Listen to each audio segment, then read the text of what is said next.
Rahane and Northeast make tons as Hampshire push for victory. Hosts Hampshire resumed on 3 for 1 after losing Joe Weatherly late yesterday evening, and they were trying to build on their lead of 74 on day 3 after a superb 100 from Notts skipper Mullaney kept his side in the game on day 2. After Fletcher had made the breakthrough last night, Notts struck again first thing in the morning when Soames edged broad behind to Moores and reduced Hampshire to 9 for 2. But Northeast and Rahane settled things down and were able to push the Hampshire lead beyond 100.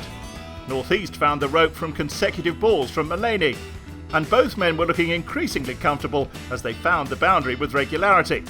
Rahane moved on to his first 50 in English cricket with a 4 off Carter as the 100 came up for Hampshire. And Northeast moved to his own 50 with a boundary from Carter as the lunch interval arrived.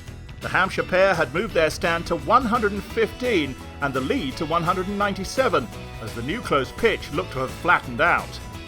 The batsmen picked up where they'd left off when they came out after lunch, with boundaries coming off the bat regularly for both Rahane and Northeast. Rahane found the rope twice in an over from Mullaney, and Northeast picked up one of his own from Ball as both batsmen moved into the 80s and were looking comfortable. Rahane won the race to his 100 with a boundary off Matt Carter, and Northeast joined him in the following over as Hampshire dominated the afternoon session to give them a chance of victory.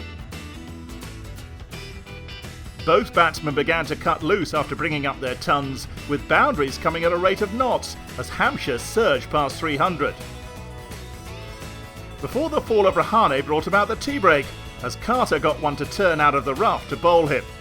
That left Hampshire 337 ahead, and probably thinking about a declaration at some point in the evening session. Northeast didn't last much longer than his partner, however, as he was caught behind by Broad off the bowling of Mullaney early in the evening session.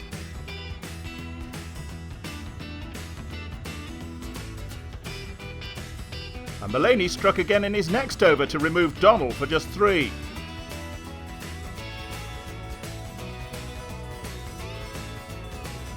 Allsop brought up the Hampshire 300 with a big 6 off Carter, and Holland joined him with a maximum of his own in Carter's next over.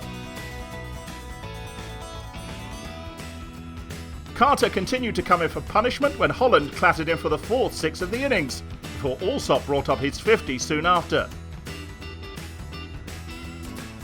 That brought about the Hampshire declaration to set Nottinghamshire a target of 439 to win the game, or more likely survive 3.5 sessions to earn a draw.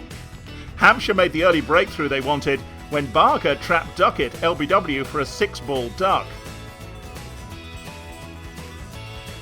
Nash and Slater attempted to dig in until the close, but Fidel Edwards was brought into the attack and struck with his first ball as Slater was caught behind by Allsop. But Nash hung on in partnership with night watchman Carter to reach stumps on 42 for 2, and Notts will resume needing an unlikely 397 more runs to win. Hampshire, on the other hand, will need 8 wickets on the final day to claim victory.